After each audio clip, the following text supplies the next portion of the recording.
Today, I am giving you an inside look into sponsorships on YouTube. I'm actually gonna take you through the process, at least how it works for me, and on one of my channels from start to finish, working with a sponsor. When I tell people in real life what I do for a living, that I'm a YouTuber, this is the #1 question. How do you make money? And sponsorships are the biggest piece of the pie for me. So I'm gonna show you how that works for me and also tell you why I think you should be delighted when the creators that you watch start getting sponsorships. I just got a new sponsorship offer yesterday. This is for a company that I have not worked with before. And what I will do when I get this new interest, which comes via my management firm, the firm that manages my sponsorships, they're the ones who interact with the company. They're kind of the middleman. When my media planner brings me a new offer, I will get online and I will look at this company. And first of all, I'll look at the product and I'll ask myself, is this something that I'm interested in? And or is it something that my viewers might be interested in? Is it something that will add value to our lives? So it might be something that's a really great deal, or it might be a luxury item that would just be very interesting to people who are in my season of life or my general viewership. I will also try to look for reviews. I'll try to look for people who have actually used the service. I will go outside of that company's website and look at third-party reviews that are not sponsored so I can see, are there any red flags as far as customer service goes or as far as the quality of the product goes. And if it's something that I think I'm interested in, I will respond to my media planner and say, yes, I'm interested, and we'll move forward from there. I really try to do a good job of vetting the companies that provide sponsorships for me, and I say no a lot. I say no a lot, and I turn down some pretty good rates and contracts from companies that just don't align with my values, or maybe they're a company that I think offers a quality product or service. It's just not something that I think will resonate with my particular audience. I really try to keep that at the forefront in the beginning when I'm deciding whether or not to work with a brand. I feel like there was a lot of pushback when sponsorships really started to heat up on YouTube and probably other social media platforms several years ago. But I think as it has become more commonplace and as people realize that content creation is a job for a lot of people, that it is a business that they have started and that they need to make an income for themselves, for their family, there's a little bit less of that pushback. Essentially, you, the consumer, still have the power to decide whether or not this is something you want to purchase, participate in, or even if it's something you want to watch, because at least with YouTube sponsorships, you can fast forward through them. That is not the case with all of the ads that they run on our videos. Ultimately, at least for me as a consumer of content, I'm trying to just watch channels and people whose ethics I trust. I know you can't always tell that, but essentially, if this is a channel who I don't trust to be honest, I don't know if I would be consuming their content anyway, let alone listening to their sponsored content and allowing them to influence my purchases. Does that make sense? If it is a product, like a specific product, this is a new company that I haven't worked with before, I will usually request a sample so that I can try it out, or I will purchase one myself. In this case, it's something that my husband and I use every single day. So I was really excited to actually try out this product and this service. And I already created an account with a different email address from my business email, paid my own money so that I could try out the product. In the meantime, while that's happening, I will work with my media planner to kind of work out the kinks with the contract, make sure that we agree on an appropriate rate, make sure I understand what the company is wanting promoted, like if there's a special promotion, a deal, a bargain for my viewers, and also kind of talk about the timeline when it is that they would like this to post. Occasionally, it is a product or a service that I don't especially need or want, or maybe I already have it through, another company or another service. But if it's something I think would be of value to my viewers and that maybe they don't have already, I appreciate the company and their ethics and their product, then I will definitely still consider promoting it. This channel that you're watching this video on is, I think, only 4 or 5 years old. My primary channel, See Mini Mom, is turning 7 this year. And what started out as sort of a hobby has turned into a job and a full-time income for my family. And sponsorships play a huge role in helping me earn income from the videos I make and the time that I spend creating content for YouTube. And this isn't really me going on the defensive. I don't have anything to hide. I have been particular about trying to maintain a level of respectability and a high level of ethics where my content is concerned, even though I was learning this as I go. It is February 18th. My media planner at the marketing firm that I'm assigned with has secured an acceptable rate, and this sponsorship is on the calendar for the end of March. But the product that I ordered personally from the company has just arrived, so I'm gonna give it a go because I can always change my mind. We're still far enough out from it. Like I can change my mind if I want to, if it's just a disaster and I don't like it.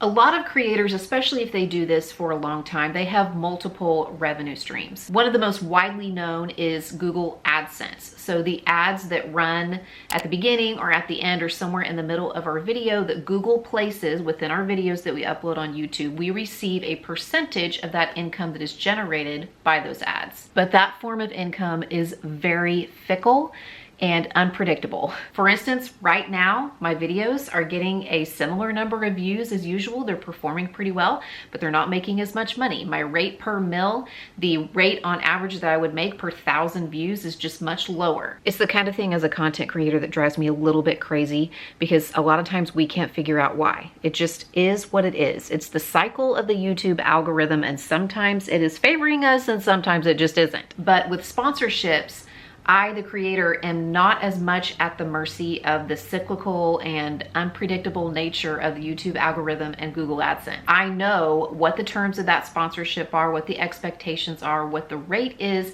so I can be a little bit more confident about my income being consistent. It is February 25th, and I'm just checking in here because I just received word from my media planner that the sponsor has bumped the sponsorship back a month. So instead of the video going up in March, they want a video to go up in April. Also, shout out to my amazing media planner. She knows who she is. I'm not gonna say her name in case she doesn't want me to. She's amazing. I'm so grateful for her. I try to tell her that. I don't know what I'd do without her. I just finished filming the actual integration. It is March 30th. This is hopefully going in a video going up later this week. It's Sunday right now when I filmed it. This is the last piece of the puzzle for this video. I've actually had the video filmed for a few days, but I didn't have the deliverables from the company, like the code, you know, the discount and the website and all the things that they wanted me to say that would direct the customers over to their website. I didn't have all that until just a few days ago. So I just got it filmed, which means that now I can start the edit for this video and move on with the process. The integrations, the sponsorships are not scripted by the brand. At least the companies I've worked with, they might provide a few talking points that we can use, just facts and figures about their particular brand or their product or their service. But for the most part, they want us to speak from a place of authenticity. They want our review to be genuine, for it to be based on our own thoughts and experiences with their product. A few exceptions sometimes exist for special industries, maybe that are heavily regulated, where you might have to say something specific or put a title over the video with a specific statement just to meet legal requirements. But I have never worked with a brand that has handed me a script and said, read from this. It comes from me and from my experience and my thoughts with that brand. I have just finished editing the video, and I probably spent a cumulative 5 to 6 hours across a couple of days on this particular video. This was a fairly easy one. My more complicated ones will take me longer than that, so I'm pretty pleased with the amount of time so far that it has taken me on this video. So what happens now is that I will upload it to my YouTube studio, but I will not make it public yet. I will set it to unlisted, meaning only somebody that I send a link to can watch it. So once it's uploaded to my studio, I will send it to my management firm, and they will send it to the sponsor, and they will watch the part of the video that they have sponsored, and they will send back any requests they might have for edits or maybe something that they would like changed, or they will simply send back approval that they're ready for the video to go live within the time frame that we have agreed upon. Good morning. April 3rd, video is going live today. I'm waiting on a child to join me in the car so that I can take her to school.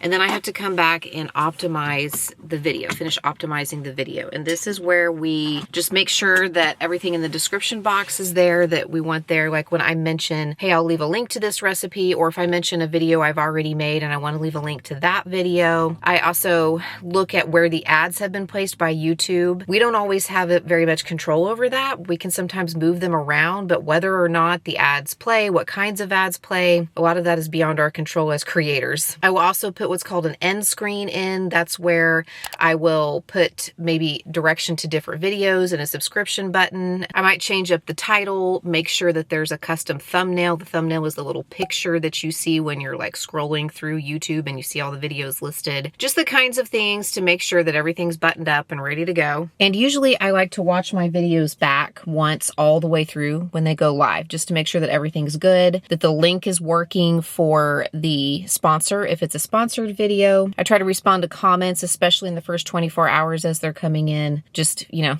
getting all that done.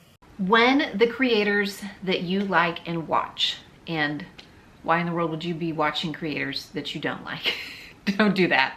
When the creators you like and watch get sponsorships, you should be delighted for them, because that means they are able to earn an income while keeping their content free to you, the viewer. If you go out to eat at a restaurant and somebody else in the restaurant picks up your tab, you don't complain that the wait staff got tipped, right? Somebody else paid for you to have a meal. That's sort of the way it's working with sponsorships. Another company is paying the content creator to make content that you can still watch for free. And therein lies a huge difference between sponsorships and affiliate marketing. When I have a sponsorship, I have already worked out payment details with that company, and they are going to pay me that fee regardless of whether or not their sponsored content performs for them. With affiliate marketing, income is driven by conversions or sales. So that creator is only getting paid based on the number of units or signups or what have you, the amount of product that the viewer is actually purchasing. Now, I want my sponsorships to perform well because they're companies and products and services that I think provide value to somebody out there who's watching my videos, and also because I might want to work with that company again. But in a nutshell, that company has basically paid me to make a commercial for them that's going to run in my video,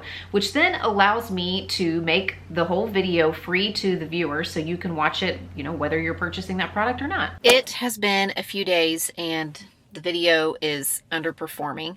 And what I mean by that is that it's not garnering as many views as my videos typically get. And YouTube lets us know this by ranking our current upload, our most current upload, against the previous 9. So it gives us a ranking of 1 out of 10. 1 being the best it's performed, 10 being the worst it's performed. So if the video has been posted for 1 day, 16 hours, and 17 minutes, it will compare it to the previous 9 videos where they were at that point. 1 day, 16 hours, 17 minutes, if that makes sense. And really, we're at the mercy of YouTube, most of us creators, because we rely on YouTube to promote our videos to viewers. Only about 50% of my views across my channel come from people who are subscribed. The other 50% come from people who are not subscribed, and usually that happens because YouTube is recommending my videos to people who don't normally watch my channel. Or maybe they do normally watch my channel and they're just not subscribed. Regardless, when you open up your YouTube app on your phone or on your tablet, or you open it up on your computer or your TV, and you see all of the YouTube videos listed there for you to choose from, those are recommended to you based on your previous watch history and the other videos that YouTube has noticed that you interact with. So sometimes a video can underperform, maybe because it's just not something our typical audience is used to watching. But honestly, sometimes I'll make videos like this one that have performed well in the past. It's a topic that usually my viewers are interested in seeing. Maybe it's, you know, several videos that are similar, have performed very well in the past. And sometimes for reasons that we don't understand, we're just not getting that kind of promotion from YouTube. I had to learn over the course of a few years not to get too hung up on this, like not to get too hung up on performance where that is concerned, because it can drive you absolutely crazy. But sometimes it's worrisome for me in situations with sponsors if I have given a view guarantee. That is where I have guaranteed the sponsor a certain number of views in the first 30 days.